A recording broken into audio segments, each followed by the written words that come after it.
All right, hey guys. Well, I just got finished watching the first three episodes of season two of The Rings of Power. I mean, I should say that I had the misfortune of watching the first three episodes of season two of The Rings of Power because, wow, first up, my general thoughts an absolute snooze fest. Nothing of significance happens in these three episodes. Like, talk about having a plot, a basic plot, and stretching it as thin as you can to make three episodes out of it, and let alone they're making an entire season out of this.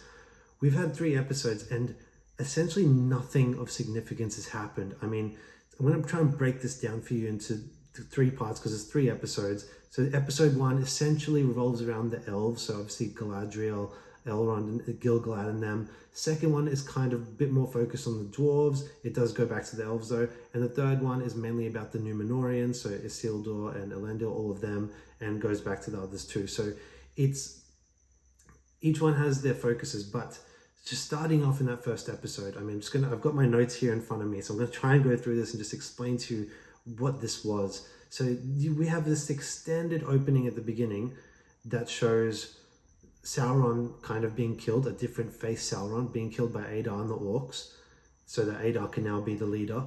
And then you see this turns into a black goo, and this black goo falls down the mountainside and makes its way, takes over a human being, and then that becomes Halbrand, and then Halbrand ends up stranded on that raft. And so this turns out to be a whole flashback sequence that basically shows how he ended up on that raft that Galadriel met him on in the middle of the ocean in season one. So like drawing out every moment is just really drawn out unnecessarily just to fill time for this episode. This was an hour and 15 episode, this first one, but it just felt like forever. And everything is just drawn out. And a lot of it is just showing Halbrand where he's going to each place to place, and then seeing the elves in the fallout of discovering that they were deceived by Sauron. So it's everything is so drawn out. Everything is so boring and meaningless that nothing has any kind of substance to it.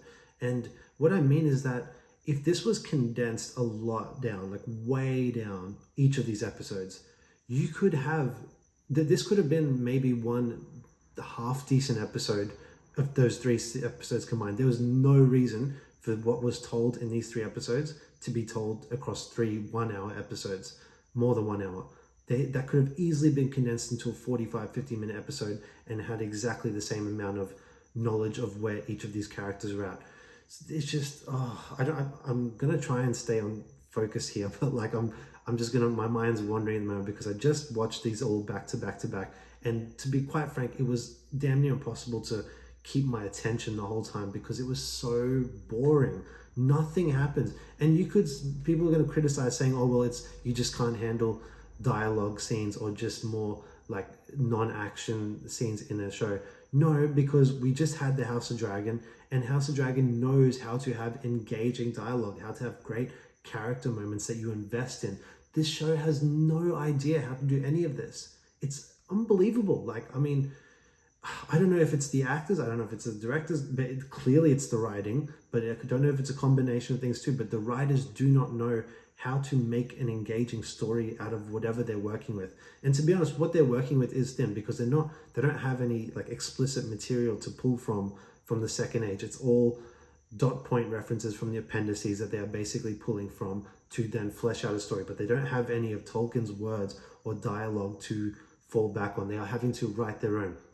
And this brings me to one of the things that absolutely like grinded my gears with this show.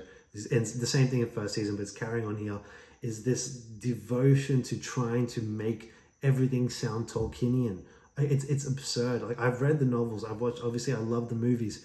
They're so faithful the way that they adapt them, and the way that Tolkien writes his books is just poetry. But these guys are just hacks the way that they're trying to make everything have these one-liners that are meant to sound deep, but they're just baffling. I've got a few here written down for you that I'm going to read out. One of them says, this is by Elrond. He says, in reference to Sauron, he says, "He played me like a harp, but the melody was not of my choosing." Another one.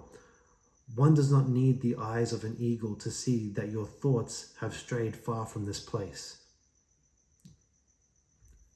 don't need to say anything to that.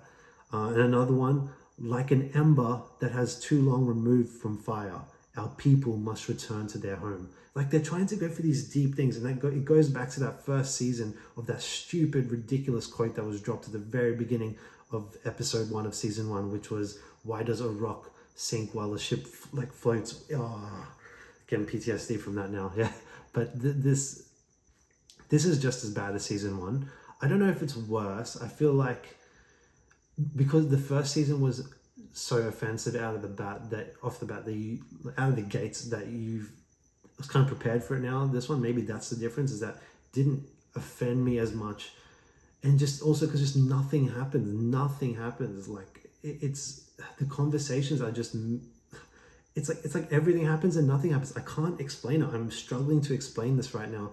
What the hell I watched? I saw scenes take place with characters, but nothing of substance happened. Like you got the whole story with the stranger who's basically not Gandalf, and you have female Frodo and Sam with him, and they are just on this journey through like wilderness, desert area, whatever. They're just trying to find. I think they're looking for Rune, and there's nothing to it. And then all of a sudden they have a moment where it's meant to be like, oh, they were desperate for water this whole time because they finally find a well, and they're so thirsty, and they're desperate, and they're almost dying. And that was not built up, that they were suffering. Like we compare that to the Lord of the Rings movies with like Sam and Frodo, where you've seen that steady decline of their their energy levels and their need for water and food and all those sorts of things. That you see that this decline, that you feel it, but here you don't feel it at all because it just comes out of nowhere. It's just like an example of a particular moment that just baffled me. And then another thing that really bothered me, episode 3, is Isildur. So there was the whole thing at the end of episode 6, season 1, where they have that battle and the Isildur falls under the fire or whatever, and he seems trapped, or you don't know what happened to him. That was so stupid, like straight away just doing that, because we know who Isildur is. We know his fate, where he will end up. Doing this stupid mystery box storytelling where you basically be like, oh, what happened to Isildur? Oh, tune in next week to find out what happened to Isildur. No one cares because we know where he is. This is a prequel. We know where he will end up. Doing that was stupid. And then seeing him now, where we finally find him in episode 3 of this season, he's trapped in like this lair that's surrounded by spiders, and he has to fight his way out.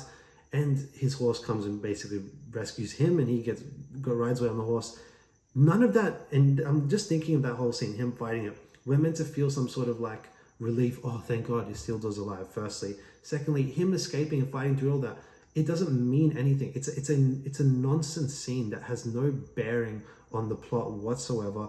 And you can just tell it's like, okay, we need to insert a sort of an action scene right now because audiences are probably getting bored. So let's insert that right now. So just to hold their attention for a bit before we bring them back to all the nonsense dialogue. So that's what it felt like. And any action scene that we did get in these first 3, was very few, by the way, but any that we did get felt like just, they don't have any bearing on the plot. They're just there to be an action scene, and that's it. They don't affect anyone in any way. So I'm all over the place here, and I'm sorry if I am. I'm just trying to really get my thoughts together, but this was really bad, like really bad start, boring as hell.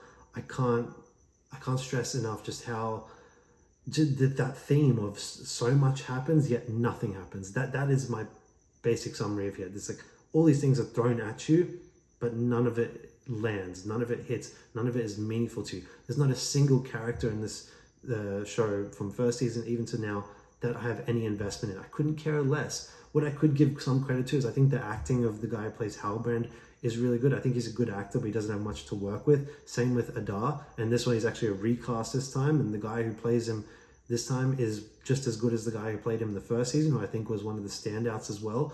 Probably a couple of the highlights I can mention, just their performances, but outside of them, everyone's kind of pathetic and lame and just uninteresting and blah, like, yeah. So look, I'm going to keep watching this show because, I don't know, I'm an idiot and I just need to see what happens or what kind of form of storytelling they think they can tell us that will make us engaged in this thing. But my God, yeah. Anyways, that's my review of episodes 1 to 3 of season 2 of The Rings of Power. I'm not going to call this thing The Lord of the Rings of Power, because it does not earn that title. This is Rings of Power, just like it's Disney Star Wars, not Star Wars. They're two separate things. I'm going to keep that designation here. This is the Rings of Power season 2, episode 1 to 3, and that is my review. Yeah, I hope you enjoyed it, guys. I'd love to hear your thoughts in the comments section below. What did you think of these episodes? Did you like them, hate them? Want to hear it all? But yeah, that's my thoughts, guys, and thanks for watching, and we'll talk to you next time. Bye.